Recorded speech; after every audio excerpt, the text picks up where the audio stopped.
Hey everybody, welcome to the Solar Cleaners Network podcast, the show for the exterior cleaning contractors committed to excellence, innovation and growth. I'm your host Kim, founder of the Solar Cleaners Network and SCN magazine. Today we're tackling something that affects every job site, every contractors and every business, which is safety. Joining us is none other than Michael Draper himself, true authority in safety, training and compliance. He's the founder of expertsafetyservices.com. He's a trusted safety consultant for IWCA, which is the International Window Cleaning Association, and is the director of compliance and education of the Pressure Washers of North America.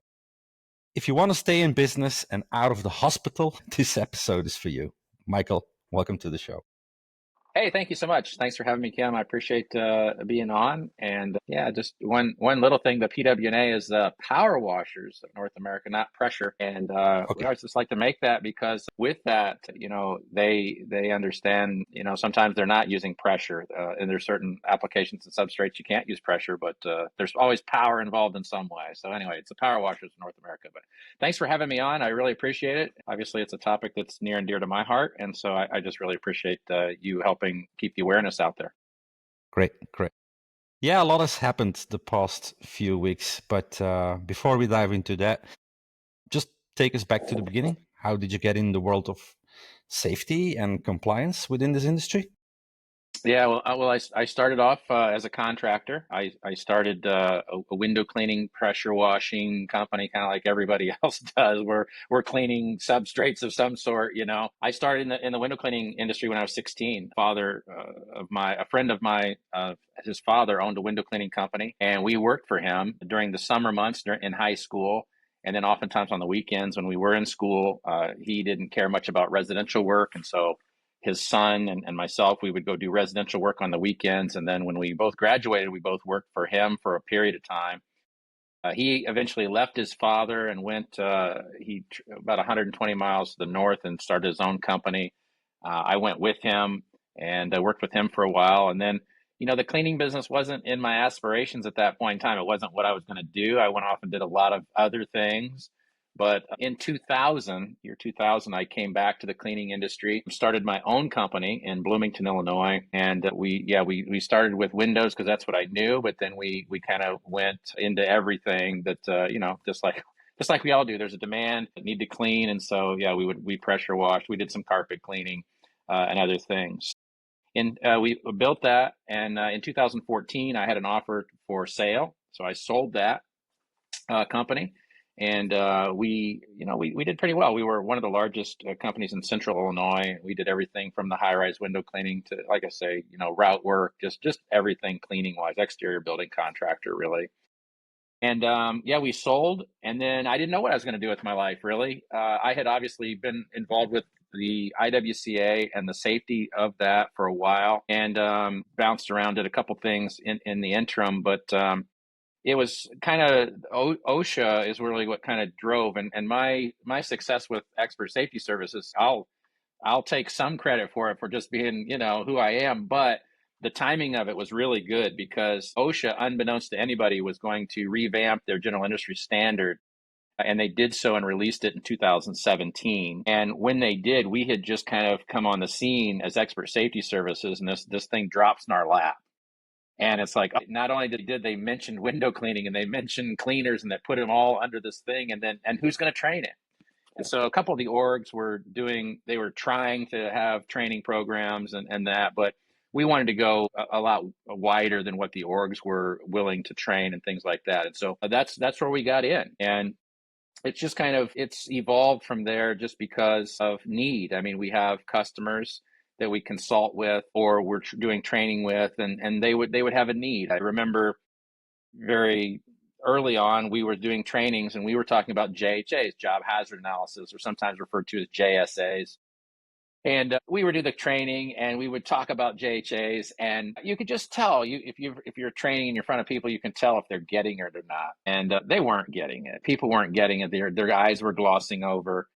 And so we need to make this easier. We need to make this easier for the contractors. They don't get it. They're not safety professionals. They just want to go out and clean, but they want to do it in an effective manner, compliant manner. So we built what started off at the time as the JHA app. It was just an automated JHA process. That's what it was. You told us if there was the hazards, and then it would automate and it would base it off of OSHA 1910. Now that has become the Safety Advocate Program, which is a full bore safety software that's running your whole company, right? But it started off just as an automated JHA. So really, we've followed our customers wherever what they needed and what they needed to be compliant. We've tried to come in behind them and give them what they needed. So that's kind of where it all started. I was a contractor myself, so I had to be compliant, and then I just look at it and say, now I'm helping people be compliant. It's actually interesting because I think a few days ago a question popped up in our community about how do we set up these JSA documents. It's a living, breathing topic in our community. So that's something that you can help our members with, or any Yeah, contractors. absolutely. The thing is that I think that the disservice in the JHA and that whole process is that if you're writing one correctly, you have to have kind of an understanding of the safety requirements that are put on you, right? And let's just be honest, that's not what every contractor is about. That's not what they're doing. And so what we've tried to do is we've tried to take the guesswork out of that process. We've tried to say, look, when we're cleaning, if you're cleaning a solar array or you're cleaning a residential home, most of the time those hazards repeat, right? They're not all present always at a job site, but there's a list of them that could be. And so rather than have the contractor think about, well, what does OSHA say about this? What does OSHA say about this? We try to make the process very streamlined. So it's just like, just tell us if the hazard exists. If the hazard exists, we'll tell you what needs to be in that JHA. And it just makes it a much simpler and cleaner process. And you have an international community. So I'm not going to state that I'm a professional in international safety. That's not I would say I have a pretty good handle on the safety in the US, guided by ANSI and OSHA. And with that in mind, our JHAs, I mean, we have to mitigate cases from time to time for customers with OSHA, and our JHAs have stood up in those types of processes. So I feel very confident in what we're doing and how we're helping contractors. Just make it a simplistic thing that they can do. Do you sit down with safety experts from other countries from time to time? I do, and I have conversations with them in Australia, the UK, France. Sometimes I'm a Petzl technical partner, so what that lends me sometimes is that we do to get an international flair somewhat, because obviously Petzl is French. I work with Kong, who's Italian, Skylatech, which is German. So we do get and understand, European standards. And a lot of, let's face it too, a lot of this equipment and that stuff, we steal it from Europe. A lot of that stuff comes from Europe, and it usually. But so I have a basic understanding, and at the end of the day, regardless if I'm in Romania or Russia or the United States, gravity works everywhere, right? So I understand gravity very well, being in the fall protection world, but I try to stay abreast of what the standards are and these subtle differences. There are just things like in the UK, for instance, they're very, I don't want to call it anti-ladder, but their laws and legislations Yeah, are exactly. really, really push the person away from a ladder altogether. That's not the case in the US. In the US, we're allowed ladders. We have rules and things that we have to use and utilize with ladders, but we are allowed them. So I found it as a safety professional difficult at times to, we've had people approach us and say, hey, we want the Safety Advocate Program in the UK. Okay, but I'm an authority on OSHA regulations. I can't, I don't have a grasp of what what that would have to look like in the UK for you to be compliant. So I know my limitations. I'll put it that way. And but I think all in all, there are things that are universal. Electricity is universal. Fall protection is universal in the fact that how we can get hurt and things like that. How we deal with Exactly. it may differ, but like I say, gravity is the same everywhere. Right. Quick question that comes to mind. Are you actually allowed to work from or on a ladder in the US?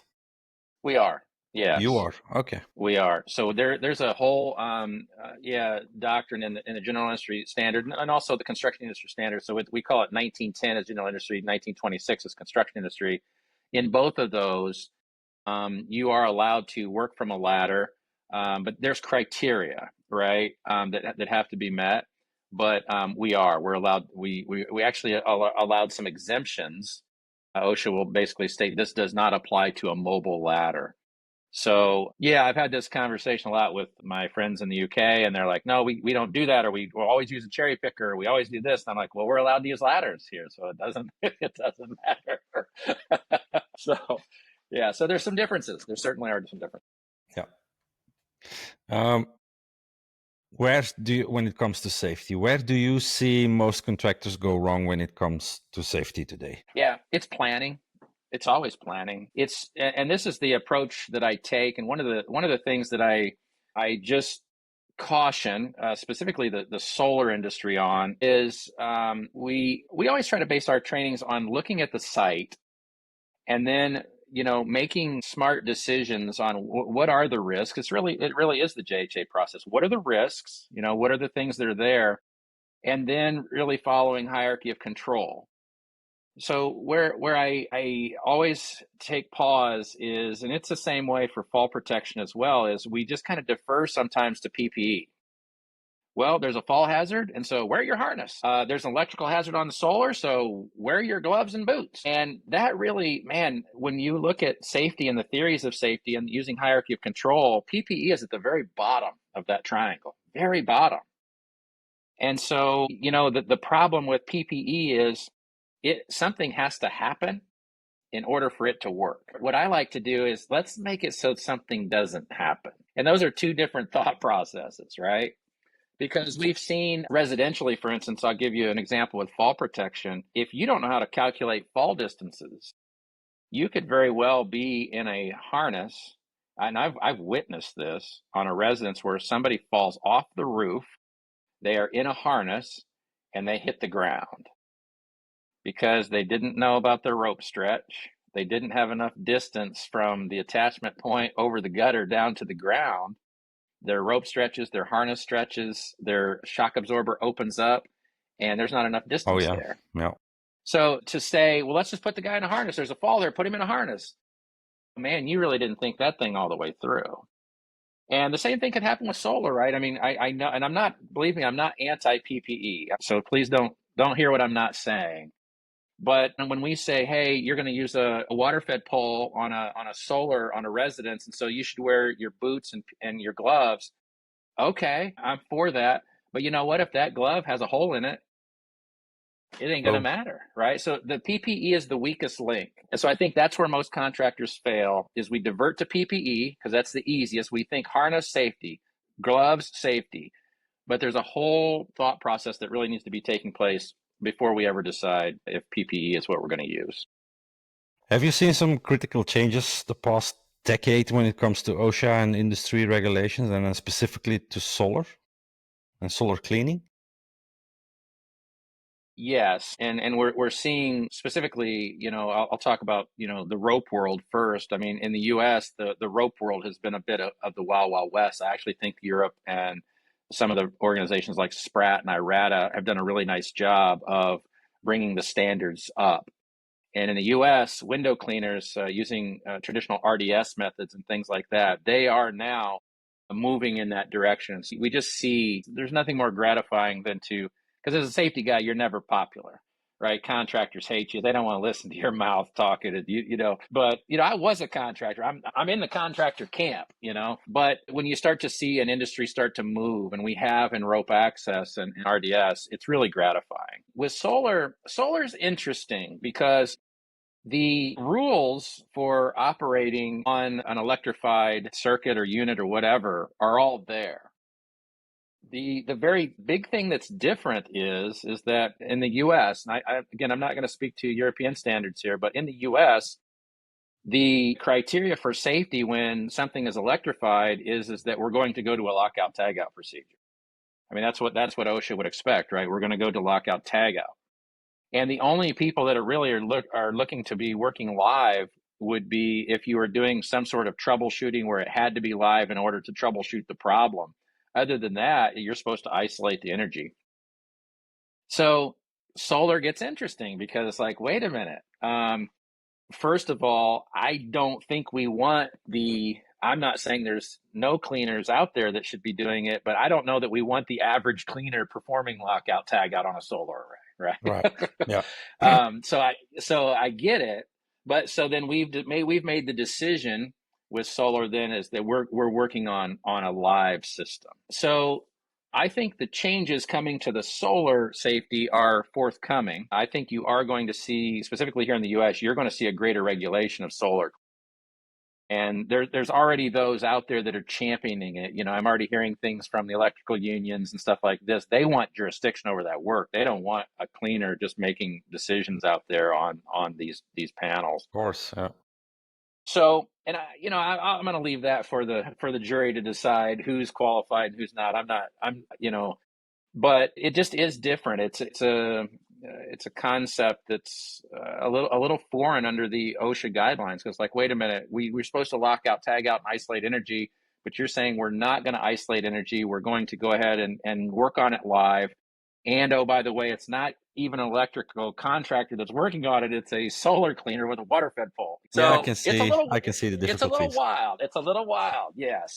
Again, I'm not anti any of it. I'm just presenting the facts, how we see them from the safety legislation that's there. So yeah, I think we'll see more changes. I really do. And as the industry develops, I think it's still a young industry, and as it develops more, I think you'll see more rules and regulations come in play. And we won't stop that. I would just say, the guys that can get in and abide by it and figure it out, they're the ones that are going to rise to the top. And those guys that can't and will whine about it, they won't. I mean, that's just the way it is. That's the way it works in all industries. So, I'm not against it, but we do see a lot of people coming from one side or the other against heavy regulations. We're just a cleaning contractor. We're just cleaning a surface, but this can be pretty dangerous stuff, what we do. It's not the first yeah. one that dies from electrocution on a solar install.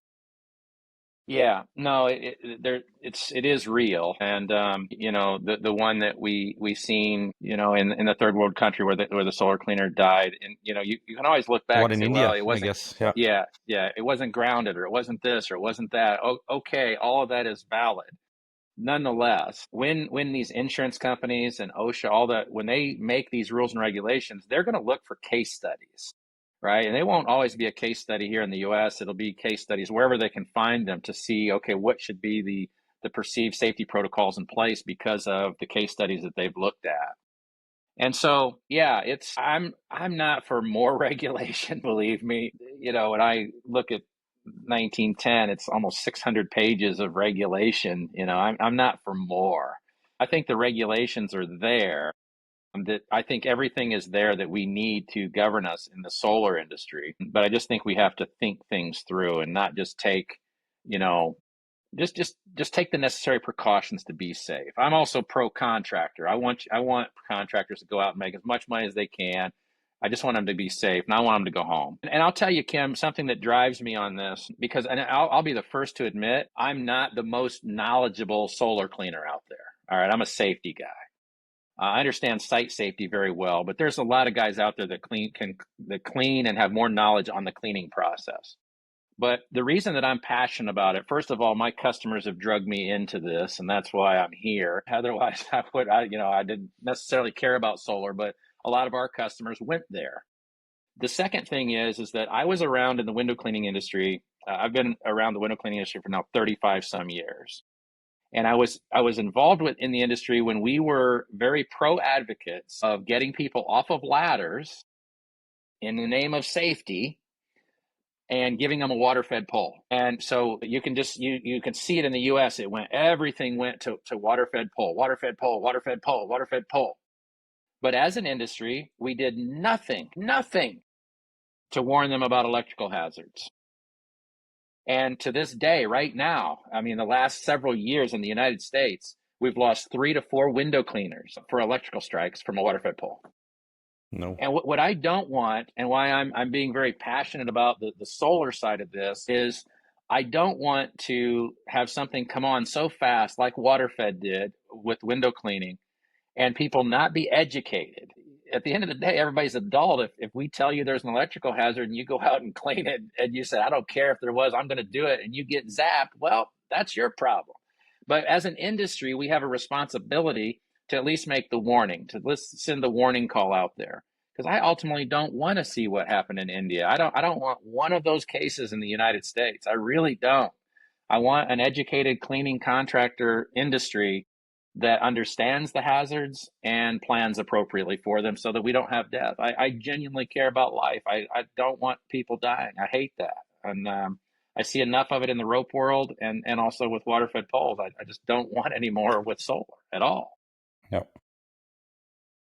Well, I had a conversation with our friend Steve Williams. You're quite familiar with Steve. I am. Yesterday, and I asked him the question, what's the biggest hazard when you clean solar? Where happen the most amount of accidents? And I'm pretty sure in the US it will be the same. It's from falling. Yeah. Yeah, it will be. I mean, look, those statistics have been around for years and will continue. Every year, the top three is always falls. And no matter what we're doing, no matter if it's a plumber, electrician, solar cleaner, it's falls, right? Falls from height. So yeah, that will be. Is the electrical hazard, how prevalent is it?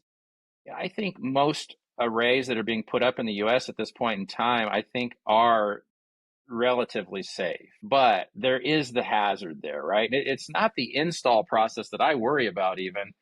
It's the other factors that happen, right? It's the penetration of wildlife underneath that can cause an arcing, or it's things that change after the installation. Those are really unknown things.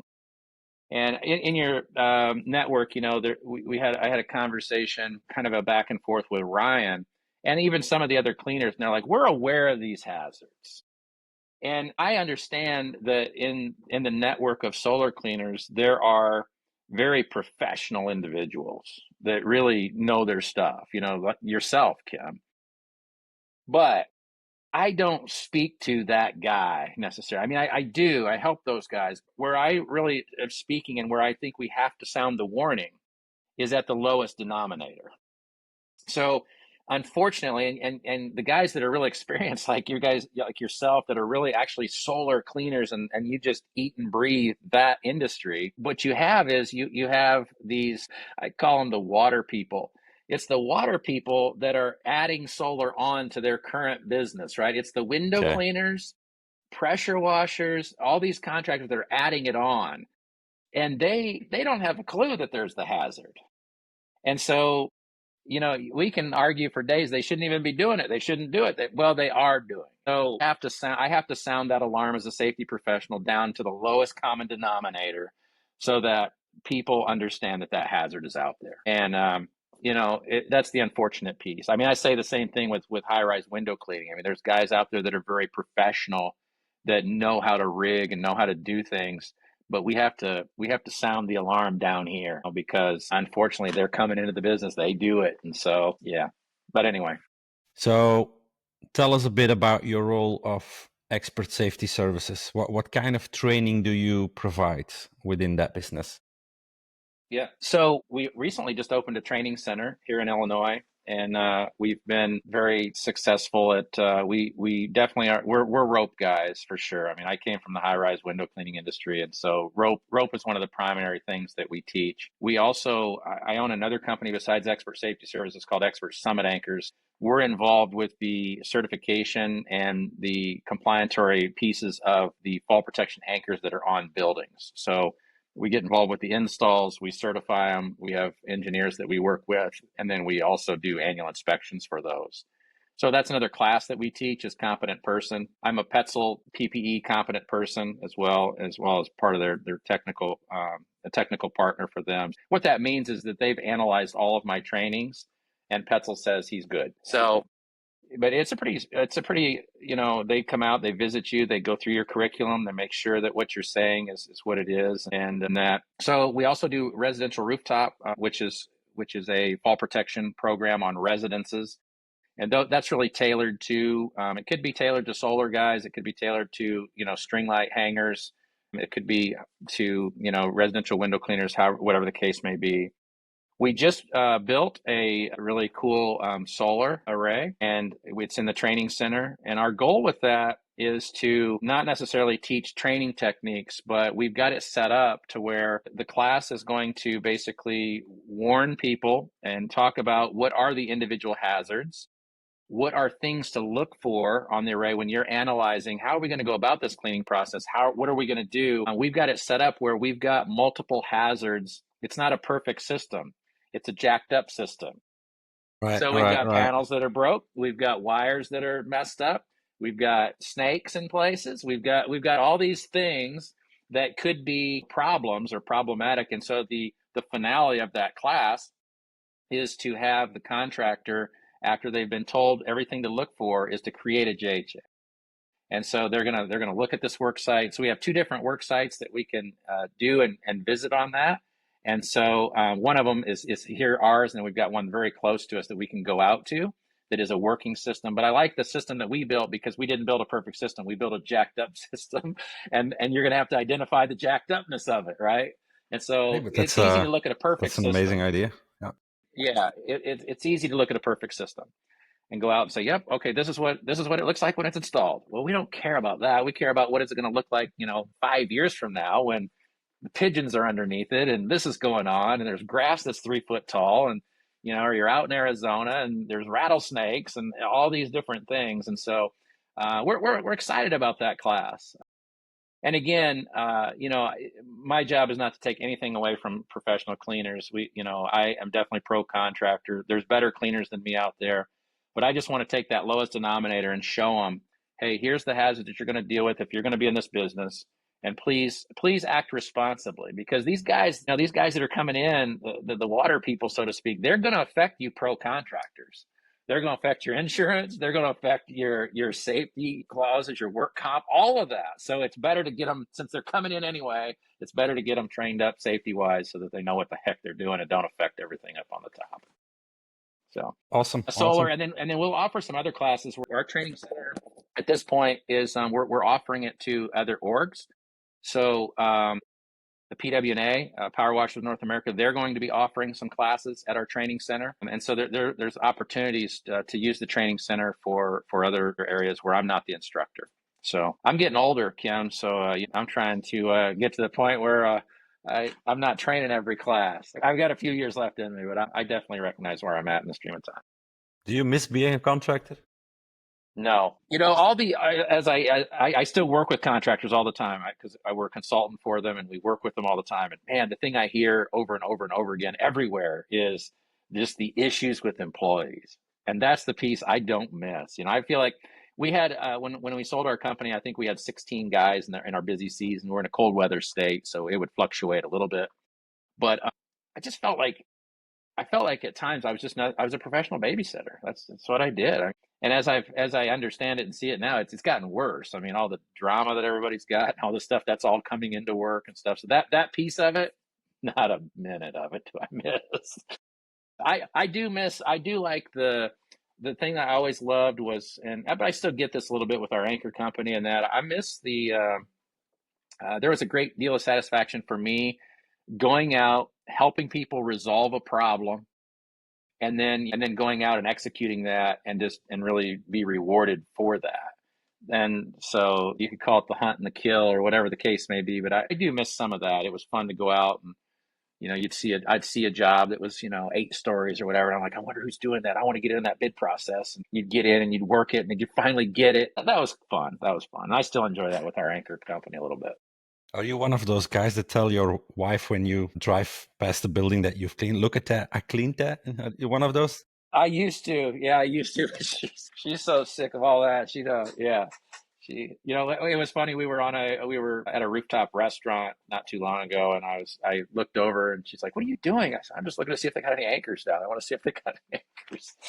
She's like, "Sit down and shut up, not anchors." So, but yeah, Yeah, yeah, well, I'm we're all like guilty. that, I I'm guess. guilty. Yeah. So, solar panel cleaning, safety, it's a pretty hot topic. Is that the same within IWCA and PWNA?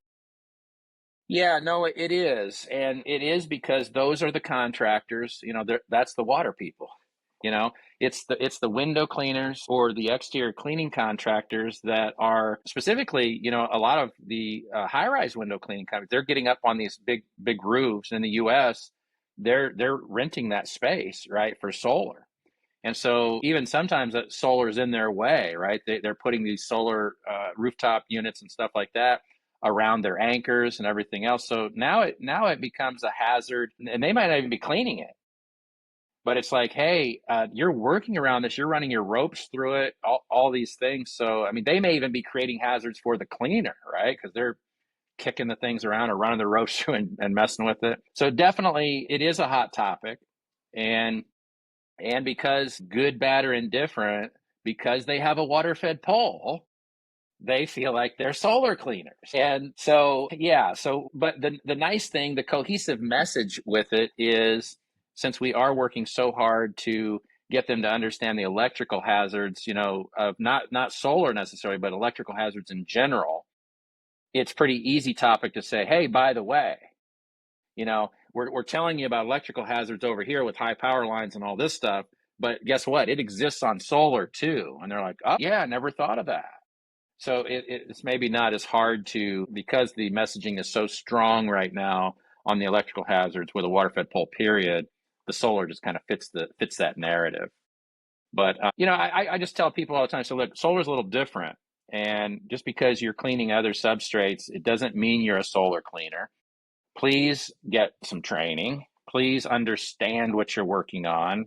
Please, just do, I'm not, I feel like any contractor that comes into any type of cleaning should educate himself, and so I get asked all the time, because I am constantly being pitted against Steve Williams, and myself are always pitted against. Is your class better than Steve's class? Take them both. Exactly. If you're going to be in solar cleaning, and you want a good knowledge, take them both. Neither one of them is either. Steve's going to come at it from a certain standpoint. I'm going to come at it from my experience and my standpoint.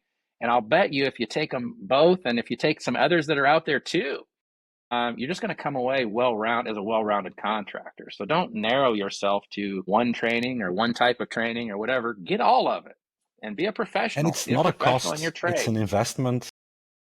Yeah, yeah. I had a colleague back at the IWCA, and he went to every single training. And I'd always see him there. I remember this probably 15, 20 years ago. And every single training there was, and I said, you're getting into this now? You're getting into this now? He says, you know what, Mike? I never went to college. He goes, I view this as my college education. I'm a cleaning contractor. And so I take every single course I possibly can. He goes, some of the stuff I do, some of the stuff I don't do, but this is my college education. And so I come, I go, I make the investment. And I thought, well, that's a pretty interesting way to look at things. A lot of cleaners aren't college educated, and that becomes your education. So yeah. Talking about Steve Williams, do we see you again this year at the ISCA convention? Yeah, I think so. From my standpoint, again, safety guys are not popular. We have to have thick skin, but I champion what Steve's trying to do. I think at the heart of what ISCA and all that's doing, we're happy to sponsor. We're going to be a sponsor again this year. We don't always agree on everything, every single point, but I agree with what's being trying to do. So yeah, I'm going to support ISCA. And I'm going to support that convention. I just think it brings a tremendous amount of awareness, and I'm happy to help support it financially. I think it's a good thing overall. And again, if I can never hear in my lifetime, I'm 52 years old. If I can never hear in my lifetime till I get out of this business that we had a solar cleaner die for whatever reason, I'll be a happy camper. I'll be a happy camper. And I'll know that people didn't like me or didn't like my messaging or whatever, but hey, I'll rest easy knowing that we didn't have a death. That's my overall goal. It's like Steve said, you make friends, but you make a lot of enemies in this safety consulting aspect of our industry. Yeah, I think people understand, where we're coming from, but at the heart of everybody, and I'm the same way. I mean, I'm certain things we don't like to be told what to do as humans, right? We don't like regulation. We don't like being told what to do. We think that we're looking out for our own best interests and that we have our best interests at heart. And so we don't like outside influence. And that's just it's human tendency. But when I try to talk to contractors, OSHA says one thing. I mean, there's a whole list of criteria that OSHA brings about, but at the end of the day, for me, it's not about the OSHA regulations. There's a compliantary piece where you try to keep companies compliant, and we deal with that. But at the very heart of me is, whether it be rope access or solar or water fed or whatever the case may be, I just want the guys to go home at the end of the day. I want them to go back to their families. I want them to go back to whatever it is they're doing, whatever reason they're working. We're all working to do something on the side. I just want them to go back and do that. And believe me, Kim, I've supported a lot of GoFundMes and GoFundMes of contractors that have either died, disabled, wheelchairs, whatever the case may be. And I'd much rather you not like me, but I get a message out there that, again, my goal would be that there would be no GoFundMes. I don't want to support a GoFundMe. I'd rather you just listen and take the precautions so that we don't have to do those things. And I tell contractors all the time too, you think, even a person that doesn't have employees, you think that it's your business.